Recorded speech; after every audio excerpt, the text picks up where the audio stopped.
નમસ્તે વિદ્યાર્થી મિત્રો, હું પલ્લવીબેન ત્રિવેદી ઓનલાઈન શૈક્ષણિક કાર્યક્રમમાં શ્રી વિદ્યાનગર શાળા પરિવાર તરફથી આપ સૌનું હાર્દિક સ્વાગત કરું છું। આજે આપણે ધોરણ 10ના સામાજિક વિજ્ઞાનમાં ચેપ્ટર 8નો પાર્ટ 2 વિશે અભ્યાસ કરીશું। જમીન એટલે શું એનો અર્થ આપણે આગળ જોઈ ગયા, જે રિપીટ કરી છે કે પૃથ્વી સપાટી પરના બાહ્ય ખડકો જે છે એ ખડકોનું બાહ્ય પરિબળોને કારણે ધોવાણ થાય છે। નદી, હિમનદી, પવન, સમુદ્ર મોજા, જીવજંતુઓ વગેરે દ્વારા ખડકોનું ખવાણ અને ધોવાણ થાય છે। તેમાંથી માટી, રજકણ, કાંકરા છૂટા પડે છે। તેને ભૌગોલિક ભાષામાં રેગોલિથ કહે છે। આ રેગોલિથમાં ખનિજ દ્રવ્યો ભળેલા હોય છે। આ ખનિજ દ્રવ્યો વત્તા જૈવિક દ્રવ્યો વત્તા હવા, પાણી બરાબર જમીન, બાહ્ય પરિબળો દ્વારા પૃથ્વી સપાટી પરના ખડકોનું ખવાણ અને ધોવાણ થાય છે। તેમાંથી જે માટી, રજકણ, કાંકરા છૂટા પડે છે એ જ ખનિજ દ્રવ્યો। એમાં ખનિજ દ્રવ્યો હોય છે જેને રેગોલિથ કહે છે। તેમાં જૈવિક દ્રવ્યો હવા અને પાણી ભળે એટલે જમીન તૈયાર થાય। ટૂંકમાં અવસૂત્ર ખનિજ દ્રવ્યો વત્તા જૈવિક દ્રવ્યો વત્તા હવા, પાણી બરાબર જમીન। જમીન પૃથ્વીના પોપડા પરના અનેકવિધ કણોથી બનેલું એક પાતળું પડ છે। તેમાં ખનિજો, ભેજ, હ્યુમસ, સેન્દ્રિય તત્વો તથા હવા વગેરે મળેલા હોય છે। માટીની નીચે તેમાં મૂળ ખડક સ્તરો આવેલા હોય છે। જમીનનું નિર્માણ મૂળ ખડકોના ખવાણ અને ધોવાણથી મળતા પદાર્થોમાંથી થાય છે। તેમાં જૈવિક અવશેષો, ભેજ અને હવા ભળે છે। આમ જમીન એ ખનિજો અને જૈવિક તત્વોનું કુદરતી મિશ્રણ છે। તેમાં વનસ્પતિના વૃદ્ધિ અને વિકાસ કરવાની ક્ષમતા રહેલી છે। જમીનમાં ખનિજ દ્રવ્યો અને જૈવિક દ્રવ્યોનું પ્રમાણ બધે એક સરખું નથી હોતું। આમ જમીન એટલે સેન્દ્રિય પદાર્થયુક્ત ઝીણા કણોવાળો પોચો ખડક પદાર્થ। ખડકોનો ભૂકો કે રજકણમાં વનસ્પતિ તથા જીવજંતુઓનું વિઘટન કે સડવાથી બનેલ સેન્દ્રિય તત્વ તેમાં ઉમેરાય છે। આ સેન્દ્રિય તત્વો વનસ્પતિના વિકાસમાં મહત્ત્વની ભૂમિકા ભજવે છે। જમીન નિર્માણના સમયગાળામાં આબોહવાની અસર મહત્ત્વની હોય છે। એક જ પ્રકારના માતૃ ખડકોમાંથી વિવિધ આબોહવાથી બનનાર જમીન અલગ અલગ પ્રકારની હોય છે। જમીનના પ્રકાર, તેના રંગ, આબોહવા, માતૃ ખડકો, કણરચના, ફળદ્રુપતા જેવી બાબતોને ધ્યાનમાં રાખીને પાડવામાં આવે છે। વર્તમાન સમયમાં ICAR એટલે કે Indian council of agricultural research ભારતીય કૃષિ સંશોધન પરિષદ દ્વારા ભારતની જમીનને 8 પ્રકારમાં વહેંચવામાં આવી છે, જે આ પ્રમાણે છે। 1. કાંપની જમીન, 2. રાતી અથવા લાલ જમીન, 3. કાળી જમીન, 4. લેટેરાઇટ અથવા પડખાઉ જમીન, 5. રણ પ્રકારની જમીન, 6. પર્વતીય જમીન, 7. જંગલ પ્રકારની જમીન, 8. દલદલ કે પીટ પ્રકારની જમીન। હવે આપણે આ દરેક જમીનનો અભ્યાસ કરીશું। પહેલું છે કાંપની જમીન। ભારતના કુલ ક્ષેત્રફળના 43% વિસ્તારમાં કાંપની જમીન ફેલાયેલી છે। ઉત્તર ભારતનું મેદાન એ પૂર્વમાં બ્રહ્મપુત્ર ખીણથી શરૂ કરીને પશ્ચિમમાં સતલુજ નદી સુધી કાંપની જમીન છે। જ્યારે દક્ષિણમાં જોઈએ તો મહાનદી, ગોદાવરી, કૃષ્ણા અને કાવેરીના મુખ ત્રિકોણ પ્રદેશમાં કાંપની જમીન પથરાયેલી છે। વિદ્યાર્થી મિત્રો, મુખ ત્રિકોણ પ્રદેશ વિશે આગળ આપણે જોઈ ગયા કે નદી જ્યાં દરિયાને મળે છે ત્યાં દરિયાના મુખ આગળ પોતાનો કાપ જ્યાં એને વહન કરવાની ક્ષમતા ઘટી જાય છે, એટલે દરિયાના મુખ આગળ ઊંધા ત્રિકોણાકારે કાપ પાથરે છે, જેને મુખ ત્રિકોણ પ્રદેશ અથવા તો ભૌગોલિક ભાષામાં ડેલ્ટા પ્રદેશ કહે છે। જ્યાં નદીઓ દ્વારા કાપ નિક્ષેપિત થાય છે। નિક્ષેપણ એ ભૌગોલિક શબ્દ છે। નિક્ષેપણ એટલે જમા થવું। અહીંયા કાપનું જમા થવું એવો અર્થ થાય. અહીં નિક્ષેપણ થાય છે શેનું? કાપનું, અને પરિણામે ત્યાં ખેતી માટે સંજોગો અનુકૂળ છે. આ જમીનમાં પોટાશ, ફોસ્ફરિક એસિડ અને ચૂનાનું પ્રમાણ વધારે જોવા મળે છે, જ્યારે નાઇટ્રોજન અને હ્યુમસનું પ્રમાણ ઓછું જોવા મળે છે. આ પ્રકારની જમીનમાં ઘઉં, ચોખા, શેરડી, શણ, કપાસ, મકાઈ, તેલીબિયાં વગેરે પાકો લેવાય છે. આ પ્રકારની જમીનમાં કઠોળનો પાક લેવામાં આવે તો તેમાં નાઇટ્રોજનનું પણ પ્રમાણ વધારી શકાય છે. હવે જોઈએ રાતી અથવા લાલ જમીન. આ પ્રકારની જમીન એ ભારતના કુલ ક્ષેત્રફળના લગભગ 19% ભાગમાં ફેલાયેલી છે. દક્ષિણ ભારતમાં તમિલનાડુથી માંડીને ઉત્તરમાં બુંદેલખંડ સુધીનો વિસ્તાર, રાજસ્થાનના કેટલાક વિસ્તારોમાં આ પ્રકારની જમીન જોવા મળે છે. આ જમીનમાં ફેરિક ઓક્સાઇડની હાજરીને કારણે તેનો રંગ લાલ બને છે તથા તે નીચે જતાં પીળા રંગમાં ફેરવાય છે. આ જમીનમાં મેગ્નેશિયમ, ફોસ્ફેટ, નાઇટ્રોજન અને પોટાશની ઉણપ જોવા મળે છે. આ પ્રકારની જમીનમાં બાજરી, કપાસ, ઘઉં, જુવાર, અળસી, મગફળી, બટાટા વગેરે પાક લેવામાં આવે છે. હવે જોઈએ કાળી જમીન. આ જમીન ભારતના કુલ ક્ષેત્રફળના 15% ભાગમાં ફેલાયેલી છે. આ જમીનનો ઉદ્ભવ લાવારસ પથરાવાને કારણે થયો. સમગ્ર મહારાષ્ટ્ર, મધ્યપ્રદેશનો પશ્ચિમ ભાગ, આંધ્રપ્રદેશ અને કર્ણાટકનો કેટલોક ભાગ વગેરે જગ્યાએ આ પ્રકારની જમીન જોવા મળે છે. ગુજરાતમાં સુરત, ભરૂચ, નર્મદા, વડોદરા, તાપી અને ડાંગ જિલ્લામાં આ પ્રકારની જમીન જોવા મળે છે. લોહ, ચૂનો, કેલ્શિયમ, પોટાશ, એલ્યુમિનિયમ અને મેગ્નેશિયમ કાર્બોનેટનું પ્રમાણ વધુ જોવા મળે છે. આ જમીનમાં ભેજ સંગ્રહ કરવાની શક્તિ વધુ હોય છે અને ફળદ્રુપતા પણ વધુ હોય છે. આ પ્રકારની જમીનમાં કપાસ, અળસી, સરસવ, મગફળી, તમાકુ અને અડદ વગેરે પાક લેવાય છે. કાળી જમીન કપાસના પાકને અનુકૂળ હોવાથી તેને કપાસની કાળી જમીન કહે છે. હવે જોઈએ ચોથું, લેટેરાઇટ કે પડખાઉ જમીન. આ જમીનનું નામ લેટિન ભાષાના શબ્દ લેટર એટલે કે ઈંટ પરથી પડ્યું છે. તેનો લાલ રંગ એ લો ઓક્સાઇડને કારણે હોય છે. આ જમીન ભીની થાય ત્યારે મુલાયમ અને સુકાય ત્યારે સખત કઠણ બની જાય છે.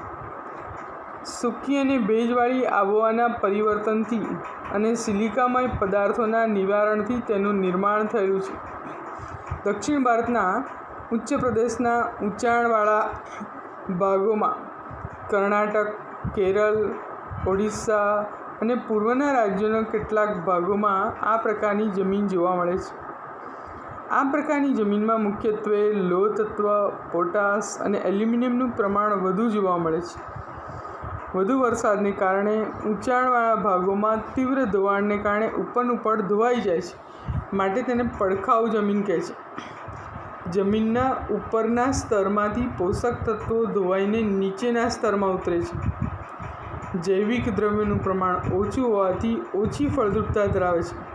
પરિણામે આ પ્રકારની જમીનમાં ખાતર નાખીને કપાસ, ડાંગર, રાગી, શેરડી, ચા, કોફી, કાજુ વગેરેના પાક લઈ શકાય છે. હવે જોઈએ રણ પ્રકારની જમીન. આવી જમીન સૂકી અને અર્ધ સૂકી આબોહવાના પ્રદેશમાં જોવા મળે છે. આવી જમીન એ રેતાળ અને ઓછી ફળદ્રુપ હોય છે. આવી જમીન એટલે કે રણ પ્રકારની જમીન ભારતમાં રાજસ્થાન, હરિયાણા, દક્ષિણ પંજાબના કેટલાક વિસ્તારો ઉપરાંત ગુજરાતમાં જોઈએ તો કચ્છ, ઉત્તર ગુજરાત અને સૌરાષ્ટ્રના કેટલાક વિસ્તારોમાં રણ પ્રકારની જમીન જોવા મળે છે.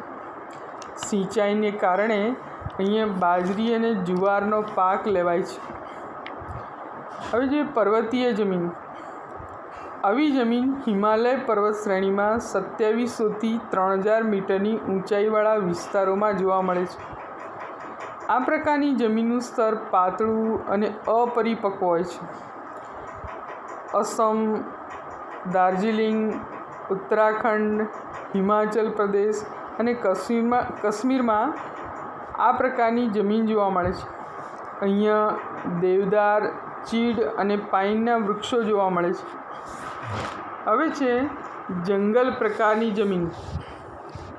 હિમાલયના શંકુદ્રુમ જંગલોમાં 3000 મીટરથી 3100 મીટરની ઊંચાઈ વચ્ચે તથા મધ્ય હિમાલયના તરાઈના ક્ષેત્રોમાં સહ્યાદ્રી પર્વત અને પૂર્વ ઘાટમાં આ પ્રકારની જમીન જોવા મળે છે.